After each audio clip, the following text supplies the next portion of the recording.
Good day everyone, this is Module 1 Lesson 3, Definition of a Formal Languages.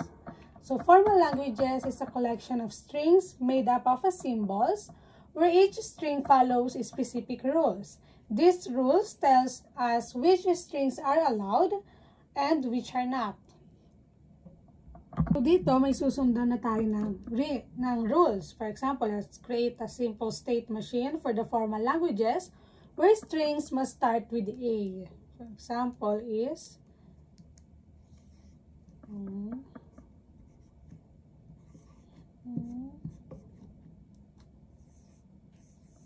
this is the final state. Then this is the Q0, the Q1, and the Q2. A and B, then A and B. So here meron tayong first state. This is the initial state. Initial state.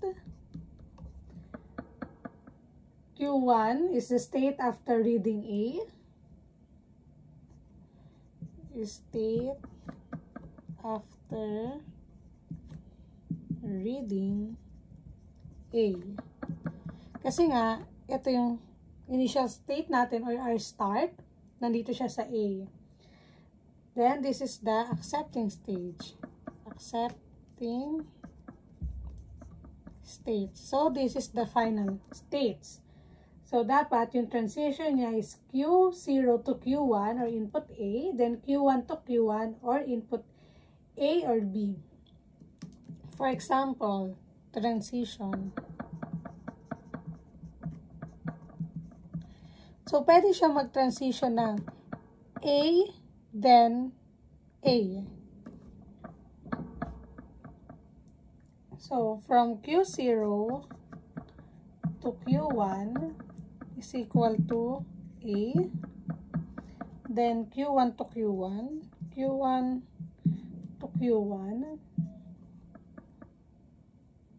and here siya, Q0, Q1,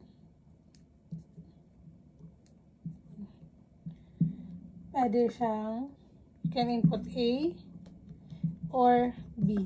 Kasi nga meron siya ditong parang rotate. So, pwede ka dyan umikot. A, tapos B. So, A, B. So, pwedeng A, B, B, B, A, B. So, ito, ang purpose nito ay rotate. Pwede kang umikot-ikot dyan hanggang sa magsawa ka. So, another example para mas maliwanagan kayo.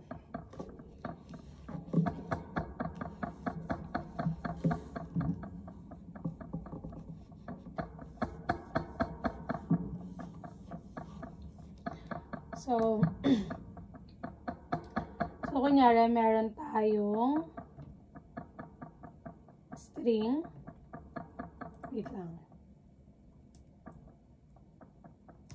So, sequence of symbols that follows the rule. So, this one, kailangan nating mag-follow dito sa rules na to.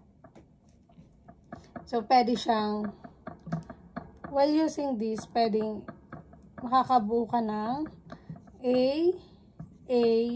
B, which is A, B. Then, proceed to the final state. You can use this as a B, B, B, A. Then, final state. A, B, B, B, then A. This is the A. Pwede rin A, B,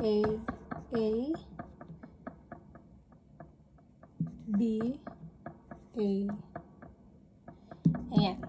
So, pwedeng A, B, okay, which is this, the B, tsaka po proceed ng A.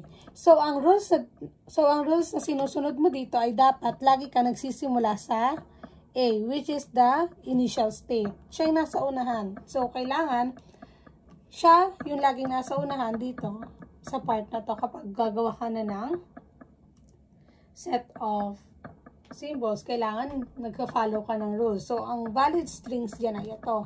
Pero kapag ginawa mo na nagsimula ka sa B, then A, B, that is invalid.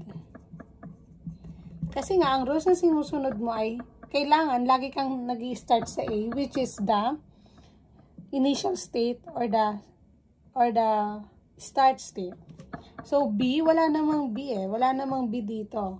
So, invalid na siya. Hindi siya pasok sa formal languages kasi ang formal languages, meron kang sinusunod na rules. So, next is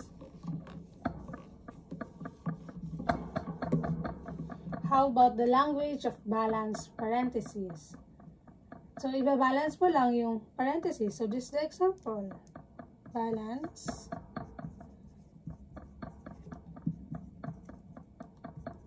parentheses. So, you can determine if it's balance or not. How about this? Is this balance? Of course, yes. Kasi 1 and 2. Then, how about this? Is this balance? Of course. Kasi 1, 2, 1 and 2. Then, how about 1, 2, 3, and 1, 2? Is this balance?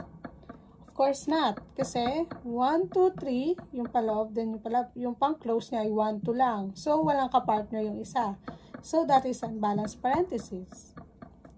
So, that's how you determine the balance and unbalanced parentheses. Kailangan dapat pantay lagi yung opening parentheses and closing parentheses. Kailangan lagi silang may pair. So, that's all for Module 1, Lesson 2. Definition of a formal languages.